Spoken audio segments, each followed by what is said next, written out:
Sejarah mencatat banyak pengkhianatan yang rela menjadi dirinya dibenci setengah mati gara-gara kelakuannya yang menyakitkan banyak orang. Akibat dari pengkhianatan tersebut banyak jiwa melayang, bahkan sebuah negara juga hancur berantakan. Nah, berikut adalah kisah-kisah para pengkhianat yang paling dibenci.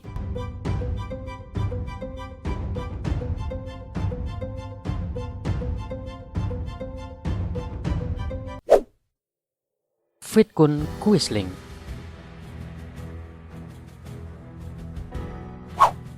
Jerman pada masa kejayaannya bersama Hitler memang berhasil melakukan banyak ekspansi wilayah. Salah satunya adalah Norwegia yang menurut sejarah berhasil didapatkan pemimpin nyentrik ini dengan mudah. Sebenarnya tidak terlalu mudah, namun berkat pria bermuka dua bernama Vidkun Quisling, Hitler dengan gampangnya mencengkram Norwegia. Vidkun adalah sosok penting Norwegia dengan posisi sebagai salah satu petinggi militer di sana.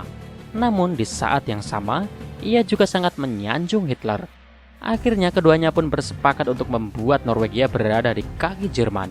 Vidkun yang mengetahui secara pasti kekuatan dan strategi Norwegia membeberkan hal tersebut kepada Hitler.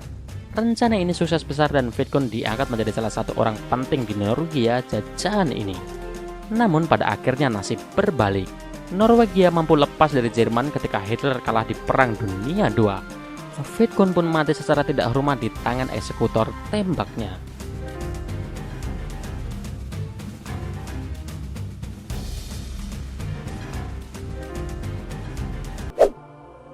Mustafa Kemal Atatürk.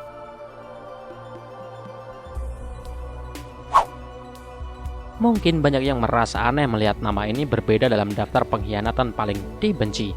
Pasalnya Mustafa Kemal Atatürk dianggap sebagai salah satu tokoh penting dunia. Bahkan ia dijuluki bapaknya bangsa Turki. Lalu kenapa dibenci? Apa yang sudah dilakukan pemimpin Turki ini? Dulu Islam sangat berjaya dengan bentuk kesultanan. Namun seperti yang kita tahu, Kesultanan Turki Utsmani menjadi kerajaan Islam terakhir. Kemudian Turki pun disulap menjadi republik yang artinya menghapuskan sistem Islam yang lama. Hal ini pun berpengaruh terhadap dunia Islam secara keseluruhan. Daerah-daerah Islam pun terpecah-pecah dan akhirnya agama ini mengalami fase kemunduran setelah kejayaan yang begitu besar. Atatürk dipercaya ada di balik skenario pecahnya Islam ini.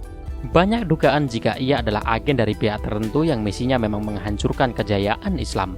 Atatürk berhasil namun namanya begitu terhina di kalangan Muslim.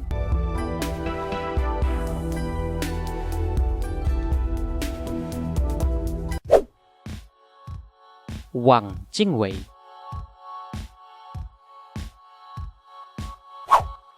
Peristiwa Nanjing di tahun 1937 merupakan babak paling kelam dalam sejarah Cina. Saat itu sekitar 300.000 orang Cina dibantai dengan kejam oleh tentara Jepang. Bahkan tak hanya itu, para wanita pun diperlakukan seperti hewan. Cina sangat menderita saat itu. Namun anehnya ternyata ada pria Tiongkok yang justru tidak simpati dengan bangsanya sendiri yang diperlakukan seperti itu. Pria tersebut adalah Wang Jingwei. Dirinya melakukan pengkhianatan dengan bergabung dengan Jepang. Ia bahkan mendukung langkah negeri matahari terbit itu untuk membentuk negara boneka di Cina saat itu. Pada akhirnya Wang tak pernah diadili atas tindakan yang sangat kontroversial itu. Pria ini meninggal tak lama sebelum Jepang akhirnya menyerah di Perang Dunia II.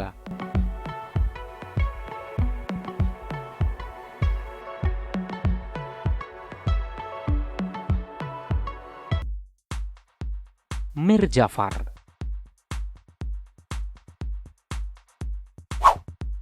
Mir Jafar adalah salah satu tokoh penting di masa kerajaan Bengal, India pada tahun 1747. Meskipun posisinya cukup tinggi, namun Mir sangat ambisius untuk bisa mendapatkan tempat yang lebih tinggi lagi.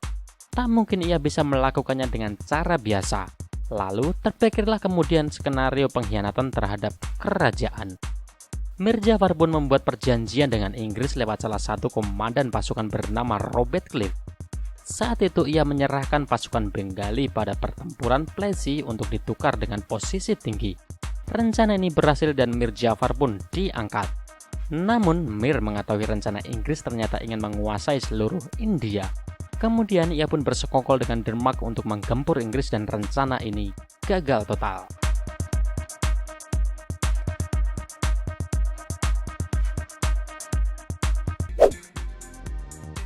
Yudas Iskariot.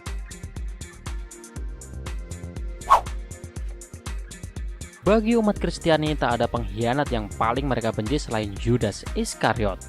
Bagaimana tidak, sosok inilah yang menyerahkan Yesus yang pada akhirnya harus dihukum mati dengan cara disalib. Bahkan dalam salah satu ayat di Injil, Yudas menerima 30 keping perak untuk perbuatannya ini. Yudas sendiri termasuk murid terpilih di antara 11 lainnya.